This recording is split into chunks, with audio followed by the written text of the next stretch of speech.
Bonjour et bienvenue dans cette nouvelle vidéo du tutoriel du programme I2 IBase 8. Dans cette vidéo, on va présenter les différents types de champs disponibles sur IBase. Alors, on a commencé à en voir certains quand on a créé les quelques exemples de type d'entité. Donc on avait donc le type de champ texte, icône, proposé depuis une liste de code, texte multiligne, et donc on va les revoir en détail, et on va avoir aussi d'autres types de champs qu'on n'a pas vu jusqu'à présent. Donc pour ça, je vais créer un nouveau type d'entité, un exemple.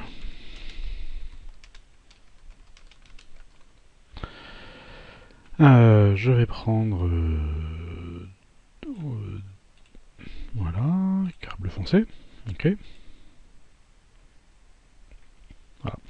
Alors là, vous voyez que on a déjà des champs prédéfinis. Et ces champs, en fait, donc le petit dessin rouge devant indique que ce sont des champs standards, donc des champs qui sont prédéfinis et qui sont dupliqués sur l'ensemble des types d'entités, types de liens. Donc on va les voir, on va quand même les revoir.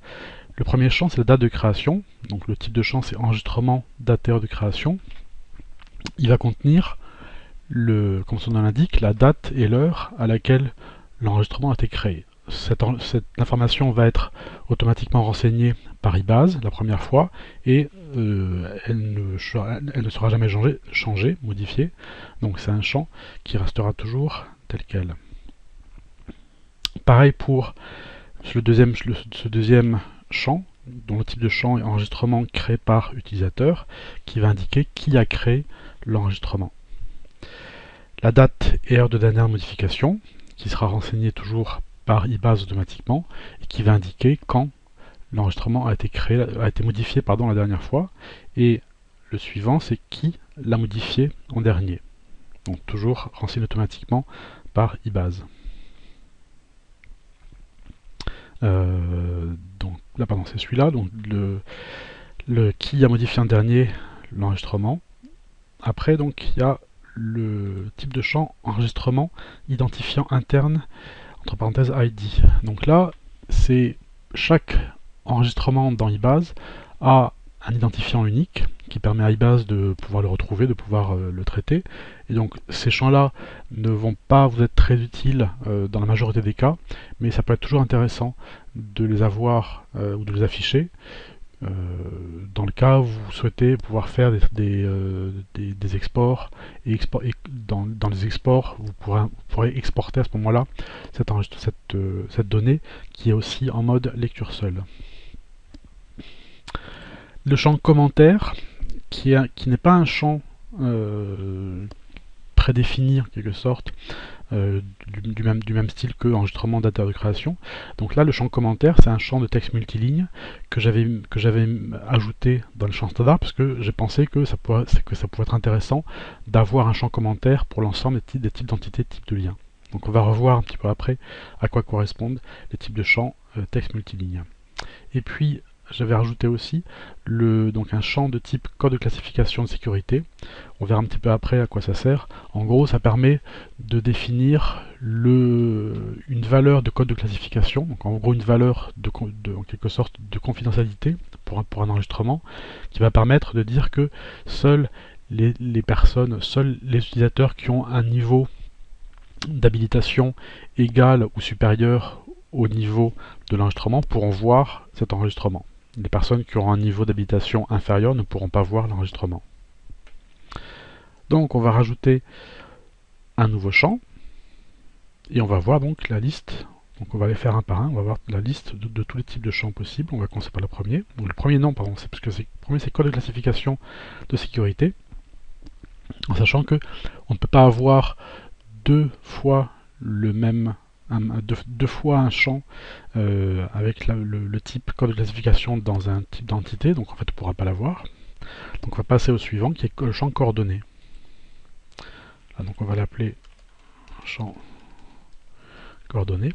Alors, un champ de type coordonnées, ça va vous permettre d'insérer dedans une coordonnée géographique, donc un point sur le globe, au format, suivant un des formats prédéfinis et autorisés par IBase. Alors, quels sont ces formats? Je je vais les afficher tout de suite. Voilà, les formats autorisés ou par eBase sont le MGRS, donc Military Grid Reference System, le British National Grid, comme on l'indique, qui est plutôt utilisé en Espagne, le degré décimaux, les minutes décimales, les degrés minutes secondes et le Universal Polar Stéréographique, qui ne va pas être très utilisé en France puisque la page Wikipédia, il n'y a pas de page Wikipédia dessus, et quand on va regarder la page Wikipédia en anglais, on trouve bien celui-là évidemment, mais il n'y a pas de page équivalente, ça ne redirige pas vers une page en français, donc ça va pas être très utilisé. En France, les plus fréquents, ça va être, je pense, ces trois-là. Et le principe, ce sera qu'on aura donc dans ce champ coordonnées les deux informations, donc latitude plus longitude, qui sont sur une seule ligne. Donc là on va mettre OK. Et alors, lorsqu'on va avoir un champ coordonné, ce qu'il faut, c'est mettre juste après deux champs. Alors, on va mettre soit latitude, enfin soit latitude, longitude, soit XY. Donc là, on va mettre latitude, qui va être un champ de type nombre réel. Voilà, et nouveau champ longitude.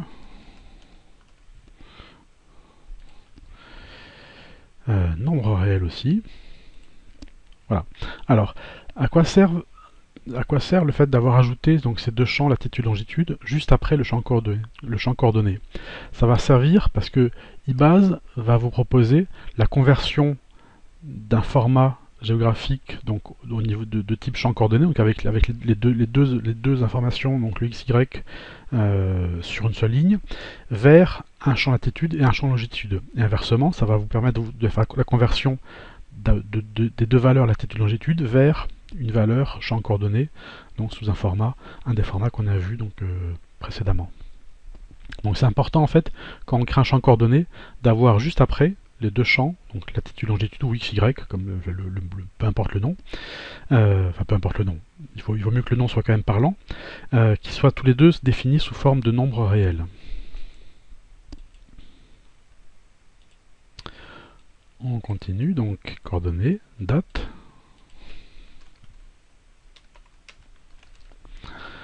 champ date. Voilà. Alors, le champ date ne va contenir que la partie date. Si dans les données d'un fichier que vous souhaitez importer, vous avez un champ où vous avez une date et une heure, vous ne mettrez dans ce champ date que la partie date, donc jour, mois, année, de l'information. La partie heure sera mise dans un champ qui va s'appeler donc heure de la journée, qu'on verra après, qui lui est dédié à ça.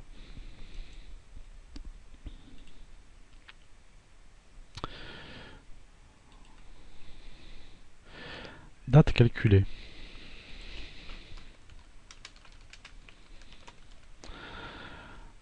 Alors, date calculée, vous voyez que quand j'ai choisi donc le champ de type date calculée, automatiquement j'ai eu un bouton définir. D'ailleurs je vais être obligé de définir, puisque si je clique sur OK, je vais avoir un message me disant qu'on doit définir précisément les calculs qui définissent ce champ.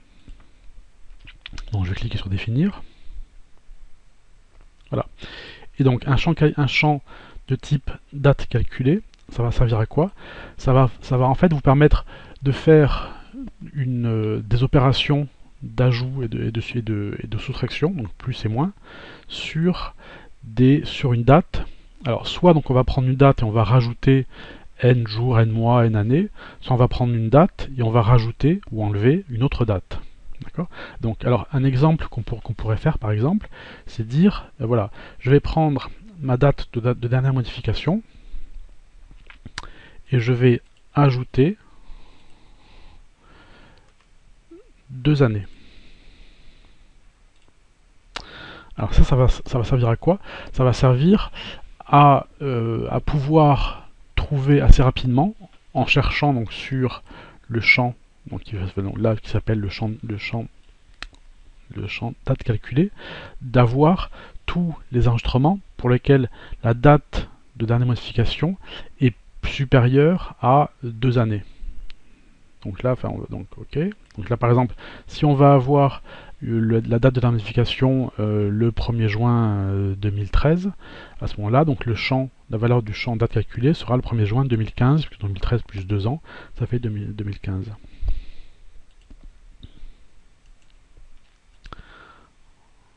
Nouveau champ.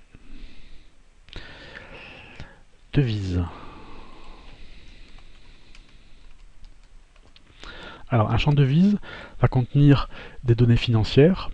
Donc, c'est calculé avec 4 chiffres après la virgule de précision.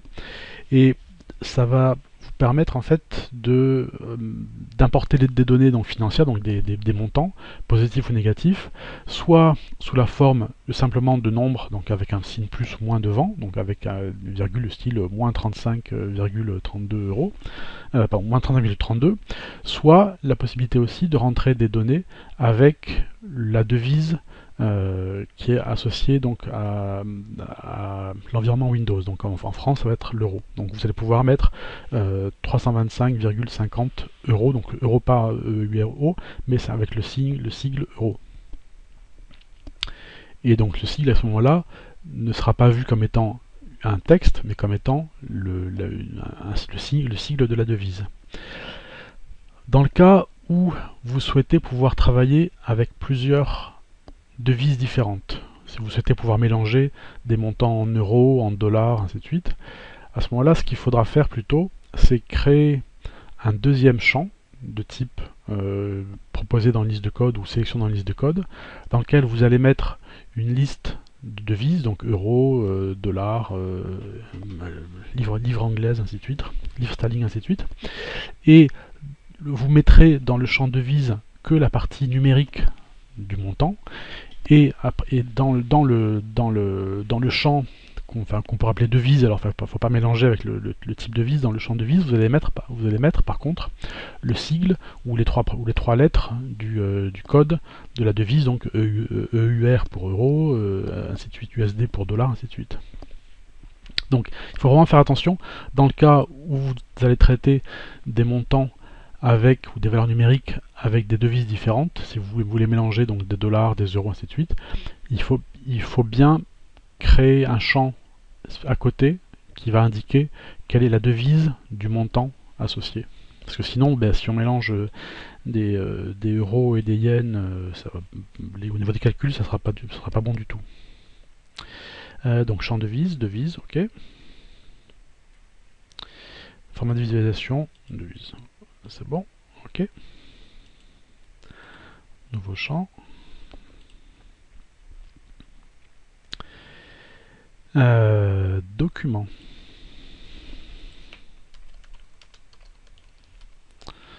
Alors, un champ document, ça va vous permettre d'importer dans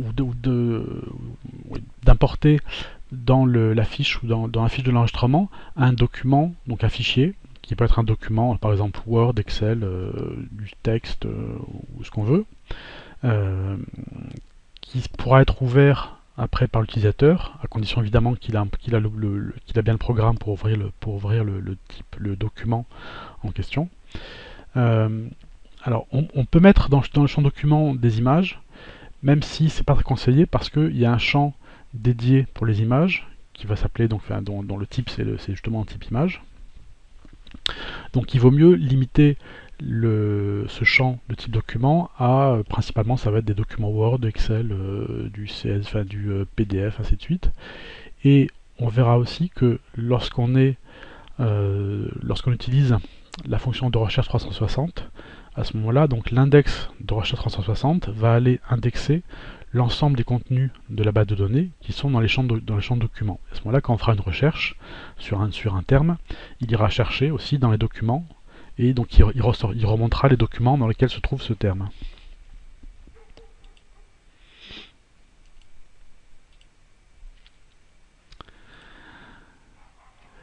Document, donc on a vu donc les 4 types de champs suivants, donc créé par utilisateur, dateur de création, qui l'a modifié en dernier, l'identifiant interne, le fuseau horaire. Alors, le fuseau horaire,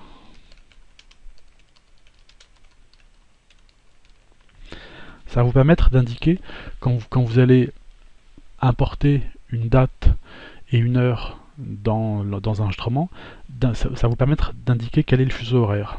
Et là, on va voir donc dans les valeurs par défaut, on peut indiquer la valeur par défaut. Alors vous voyez qu'il y a en fait beaucoup de choix possibles, il y a à peu près 122 choix possibles, je crois.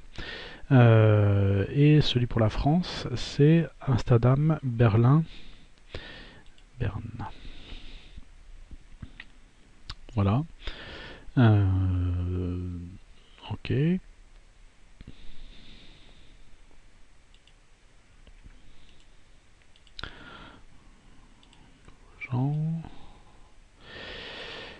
Heure de la journée. Alors pourquoi est-ce qu'ils ont précisé heure de la journée? Parce que un champ de type heure, il ne faut pas voir ça comme étant un champ de type durée. Si en fait donc le champ heure de la journée, les valeurs autorisées sont comprises entre 0 heure, 0 minutes et 0 secondes, et 23h59 minutes, 23h59 minutes, 59 secondes. Donc en gros, c'est entre minuit et minuit. Si vous essayez de rentrer 53h28 minutes comme étant une durée, ça ne va pas accepter.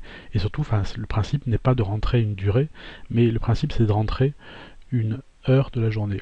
Si vous voulez rentrer des durées, à ce moment-là, le plus simple, c'est pas entrer les durées en tant que heure, minute, seconde, mais entrer les durées en tant que... Alors, le plus simple, c'est d'entrer les durées en tant que seconde. Donc, si vous avez 53 heures, 28 minutes et 32 secondes, il faudra d'abord convertir cette durée en secondes. Et à ce moment-là, donc, vous pourrez l'importer dans un champ de type nombre. Ce qui permettra en fait de faire des calculs, des sommes sur l'ensemble des durées sur des liens entre deux entités par exemple. Donc le champ heure. Alors le format de visualisation, en fait il y a 3 formats proposés. Horaire développé, moyenne, format heure abrégé. On verra les exemples plus tard. Ce qu'on peut faire en fait c'est même regarder ici. Alors en fait ce qui peut être intéressant, parce que ce que je conseille fortement c'est regarder régulièrement l'aide. Donc là par exemple pour le format de visualisation, si on ne sait plus trop, comme c'est le cas pour ma modeste personne, à quoi correspondent les différents formats, on va regarder dans l'aide.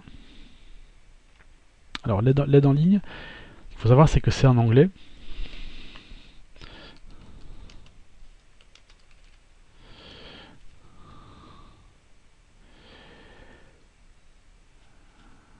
Donc on va regarder, on va chercher date field. Alors en fait c'est time formatting date field, donc time. On va chercher time field.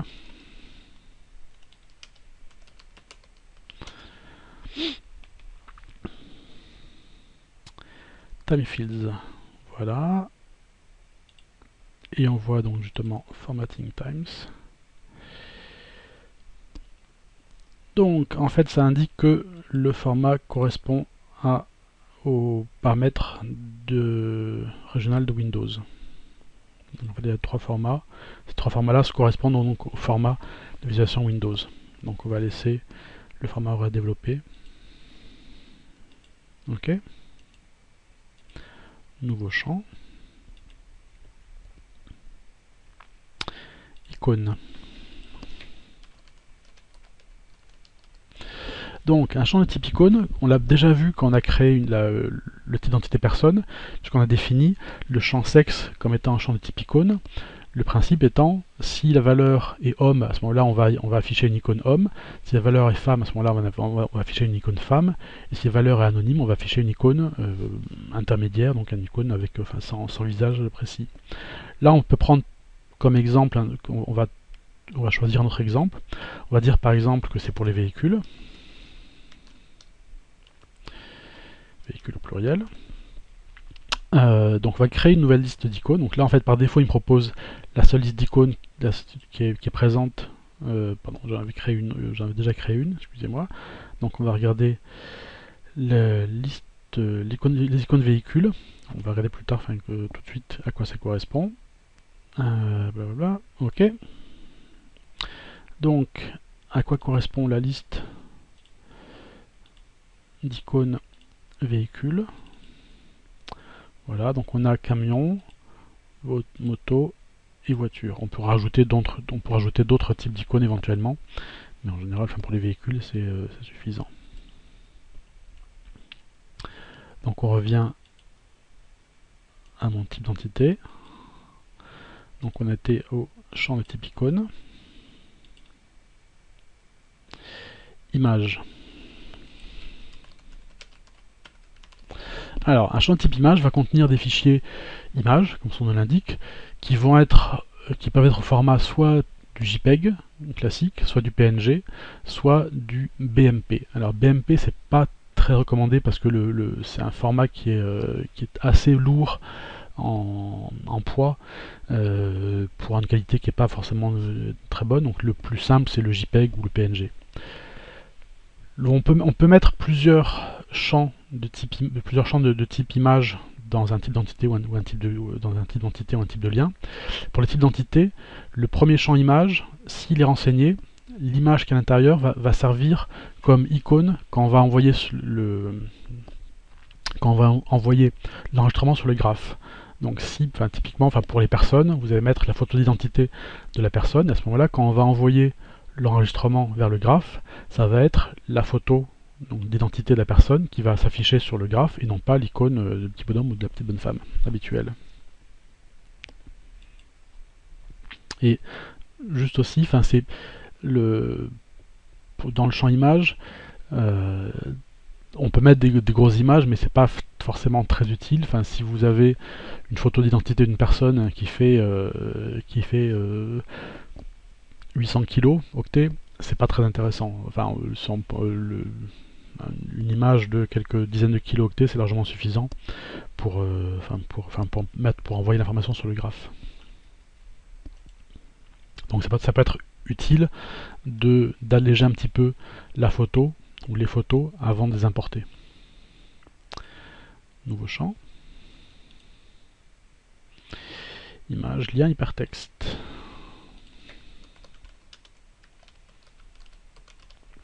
Alors, un champ lien hypertexte va pouvoir contenir un ou plusieurs liens hypertextes. Alors, lien hypertexte, ça va être soit des adresses, par exemple, de pages internet, donc http machin, soit des emplacements de fichiers qui sont sur votre ordinateur, donc ça va être C, mes documents, soit des documents qui sont sur des répertoires partagés sur le réseau. À ce moment-là, donc ça va vous afficher juste l'hyperlien avec la couleur bleue. Vous allez cliquer dessus et ça va ouvrir la fenêtre. Donc soit si c'est un document, ça va lancer le document, soit si c'est une page internet ou une page intranet, ça va aller ouvrir la page internet en question. Quand vous avez un champ de type hypertexte, vous allez pouvoir mettre plusieurs adresses hyperliens dedans. Parce qu'en fait, on le verra un petit peu plus tard, quand vous allez rentrer la première adresse, la première URL, donc le premier lien hypertexte, vous allez avoir un petit bouton plus à côté qui va vous permettre de rentrer une deuxième adresse hyperlien et après une troisième, ainsi de suite. Donc on n'a pas besoin d'avoir de multiplier le nombre de champs de type lien hypertexte, il suffit d'en avoir un seul. Et dans ce champ de type lien hypertexte, vous allez pouvoir mettre quasiment autant de liens que vous le souhaitez. Et le format de visualisation, là c'est majuscule minuscule, donc là on va laisser tel quel. Ok.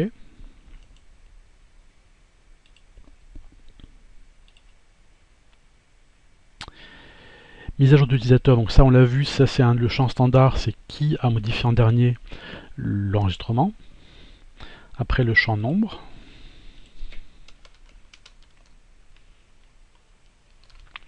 Alors un champ nombre, Ça va vous permettre de gérer des valeurs numériques entières. Donc c'est des nombres qui peuvent être positifs ou négatifs, mais c'est des nombres sans virgule. L'intérêt principal, ça va être pour comptabiliser des choses, des objets ou des idées. Ça va être on peut mettre par exemple le nombre de, je sais pas, le nombre d'amis sur une compte Facebook, le nombre de liens, ainsi de suite. Donc c'est vraiment pour des nombres numériques, positifs ou négatifs, mais sans virgule, sans chiffre après la virgule. Il n'y a pas de format de visualisation. Ok.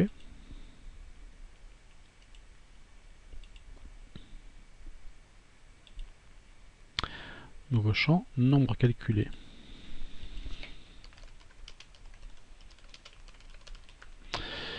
Alors là, on va mettre exemple âge. Alors, le nombre calculé, ça va vous permettre d'avoir un champ qui correspond en fait à un résultat d'un calcul mathématique. Et donc en fait il y a le bouton définir, de la même façon que pour le champ date calculée, on devait définir le champ. Là aussi pareil, là si je clique sur OK, il va me rappeler à l'ordre. Donc on va faire définir. Et là en fait je vais donner deux exemples. Le premier exemple c'est un champ où on va calculer l'âge. Définir. Alors, on va supposer, donc en fait j'avais défini un champ date, d'accord.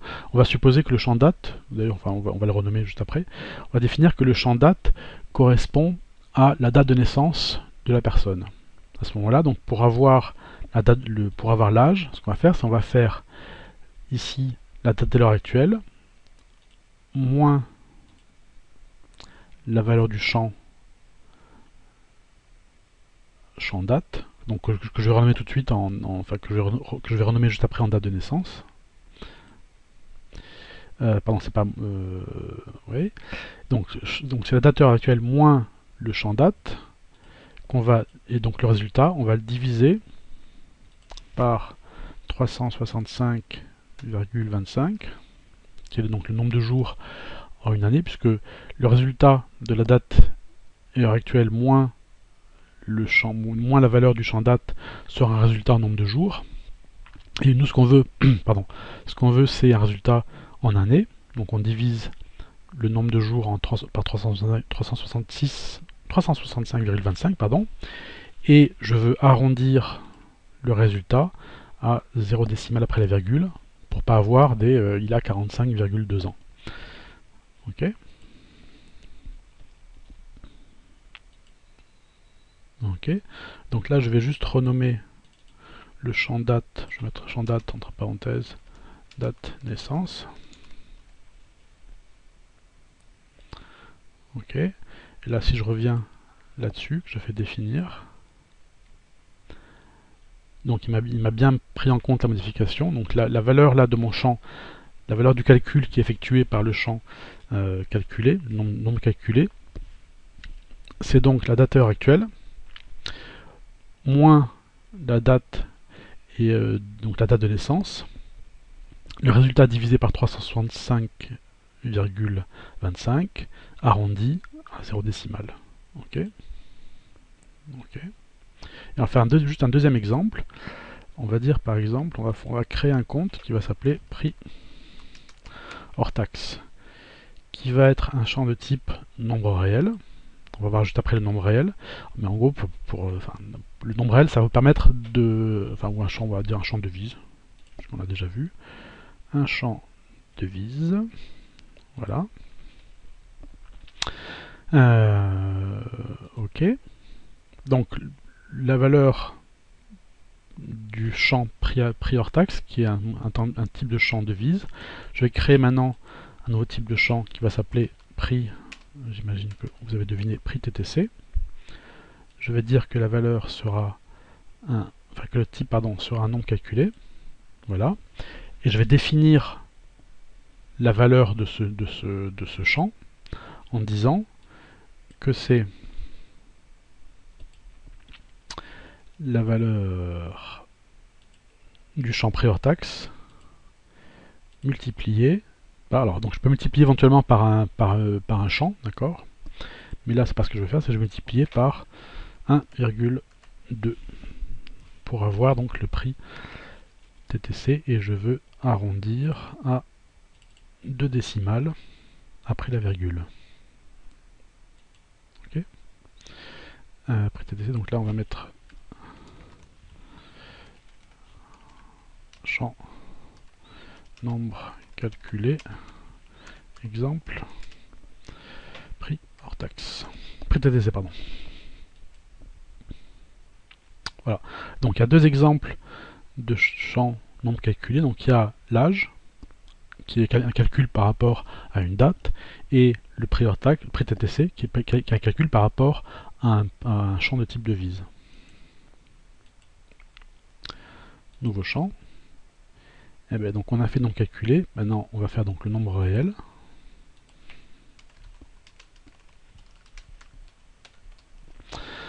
Alors un nombre réel, ça va vous permettre de saisir des valeurs positives ou négatives, avec des chiffres après la virgule. Donc contrairement au type d'entité nombre qui lui peut contenir uniquement des entiers positifs ou négatifs, les champs nombres réels, eux, peuvent contenir des valeurs numériques positives ou négatives, avec éventuellement des chiffres après la virgule. Donc pour tout ce qui est calcul, c'est intéressant. Formalisation, il n'y en a pas. Ok.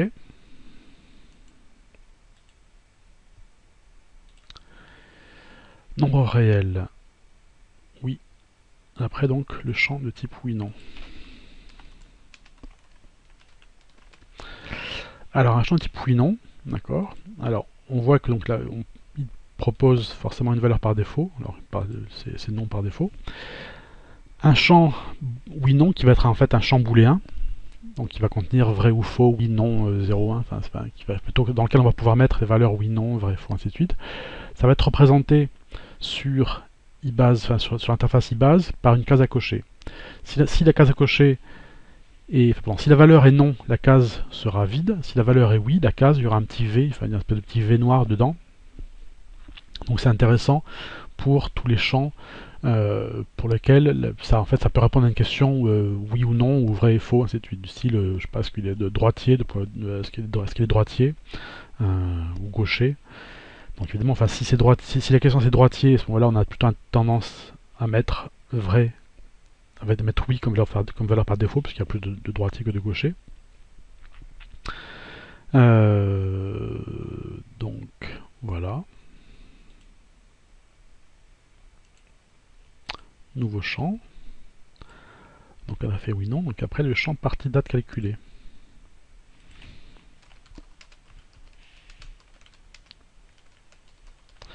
Alors là aussi on doit définir la valeur, sinon toujours on a un petit message. On va définir.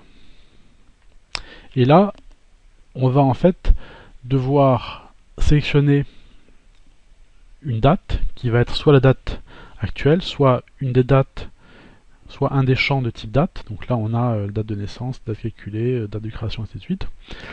On va dire par exemple la date de création au hasard. Et là on va devoir choisir la partie de la date. Alors en fait donc on peut choisir entre l'année, l'heure, le jour de la semaine, le jour de l'année, la minute, le mois, la seconde, ainsi de suite. Toutes les valeurs sauf le jour de la semaine et le mois sont des valeurs numériques. Donc le jour de la semaine, ça va être de lundi à dimanche, donc en toutes lettres. Le mois, ça va être le nom du mois, donc de janvier à décembre. Les autres valeurs, ce sont des valeurs numériques, donc l'année ça va être 2016, l'heure ça va être entre 0 et 23 heures, ainsi de suite. Donc là on va dire que on souhaite par exemple avoir l'année, uniquement donc l'année de la date de création de l'enregistrement, pour faire des études, enfin on va dire par exemple le mois, on va prendre le mois, pour faire une étude sur la fréquence des créations des différents enregistrements sur l'année. Est-ce qu'il y en a plus en janvier ou qu'en février, ainsi de suite. Voilà. Champ. Ok. nouveau champ. Donc on était à partie date calculée, à proposer depuis une liste de code.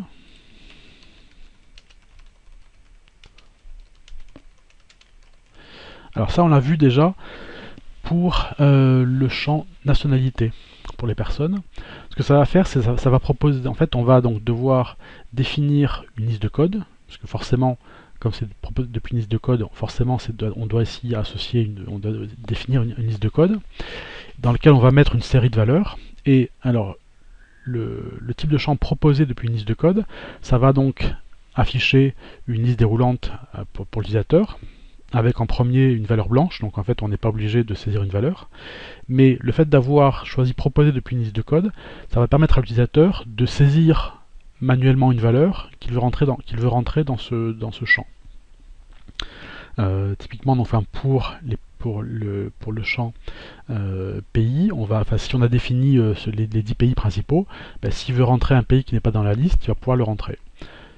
Ce qui est important de noter, je l'avais déjà indiqué, c'est que s'il rentre une nouvelle valeur, cette valeur ne sera pas rajoutée dans la liste des choix qui sera proposée la fois suivante.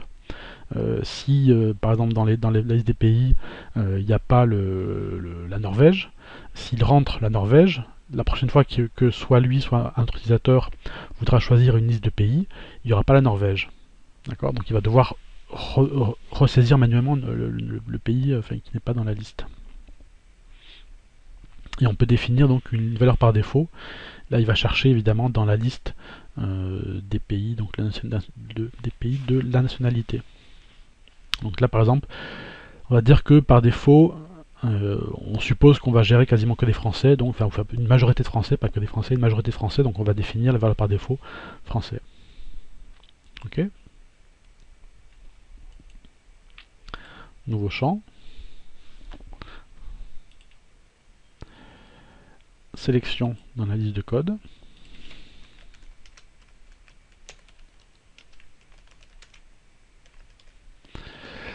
Donc là, c'est un peu similaire à proposer dans la liste de code, sauf que là, par contre, l'utilisateur n'aura pas le choix de... n'aura pas la possibilité de rentrer une valeur dans le champ qui n'est pas dans la liste. Soit donc la valeur est dans la liste et c'est bon, soit elle n'est pas dans la liste, à ce moment-là, il ne pourra rien faire. Enfin, il pourra rien faire. La seule chose qu'il pourra faire, c'est demander au responsable de rajouter la valeur qui manque, mais en tout cas, il ne pourra pas saisir la valeur de force. Donc type organisation, là on avait pris SARL, enfin peu importe.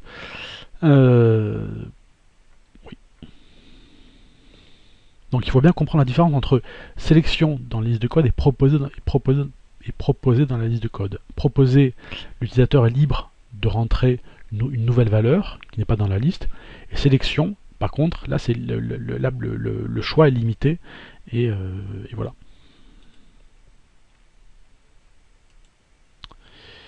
Nouveau champ. Solidité. Alors, champ.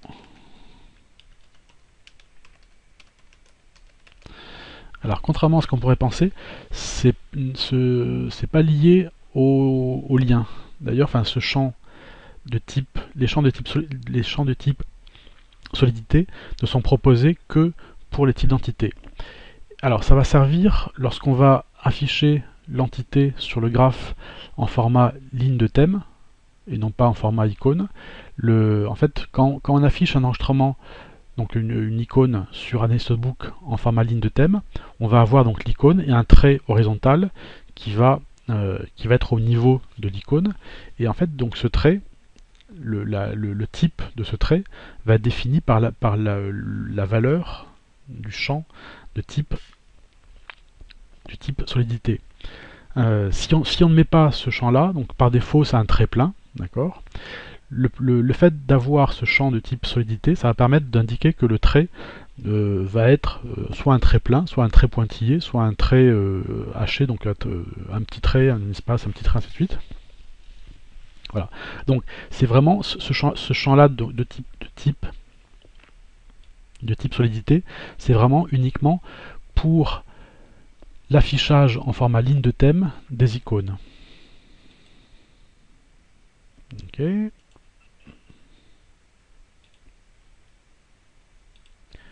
On arrive presque au bout. Alors donc le champ de type texte. Champ de type texte, donc là en fait vous devez définir la taille, qui est en nombre de caractères. Alors on va mettre 150 par exemple, enfin peu importe. C'est limité à 255. Champ texte.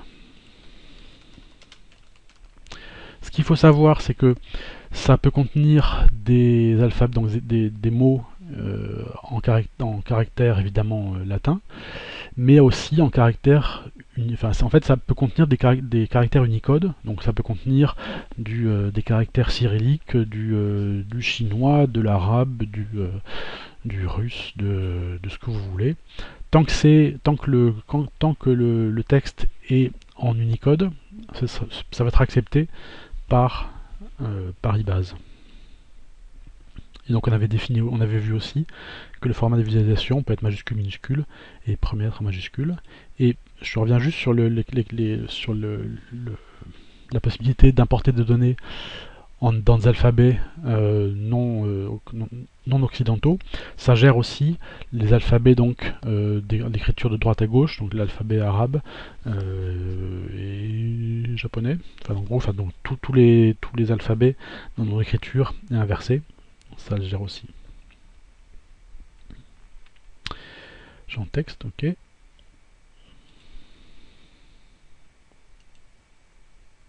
Nouveau champ. On arrive aux deux derniers.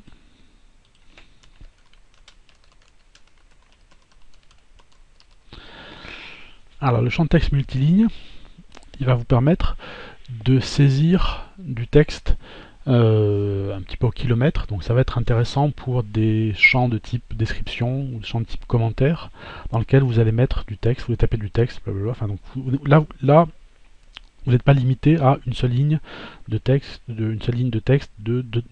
enfin, comme dans les champs de texte. La différence avec le champ qui est juste après, qui est le champ texte multiligne ajout seulement, c'est que le champ de type texte multiligne, l'utilisateur peut aller modifier une valeur déjà saisie, enfin il peut aller remplacer ou supprimer ou changer du texte déjà saisi dans le champ. Ok.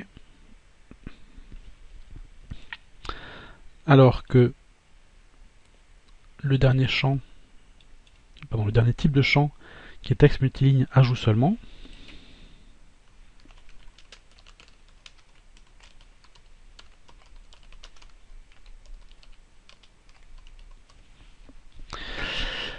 lui, la façon dont il fonctionne, c'est en fait, il va juste proposer à l'utilisateur de saisir du texte, et ce texte-là va être rajouté au texte précédent, en ajoutant en plus la date de saisie du texte, et puis qui est le nom ou le login de la personne qui a saisi le texte. Donc en fait, ça va être, comme on indique, une gestion uniquement par ajout d'informations. Les valeurs précédentes, donc le texte précédent par contre, ne sera pas modifiable par l'utilisateur. La seule exception, c'est pour les utilisateurs qui ont des droits administrateurs système. Ces personnes-là, eux, vont pouvoir modifier le texte précédent. Mais un utilisateur qui n'a pas les droits système ne va pas pouvoir modifier le texte qui a été saisi auparavant, enfin que ce soit par lui-même ou par d'autres personnes. Texte sans E. Ok. Donc, je vais arrêter la vidéo ici, et dans la prochaine vidéo, en fait, on va voir comment fonctionnent ces champs, et comment est-ce qu'on voit ces champs, comment est-ce qu'on peut les manipuler dans ibase utilisateur, parce que là, évidemment, on est dans ibase designer. Voilà, merci, à bientôt.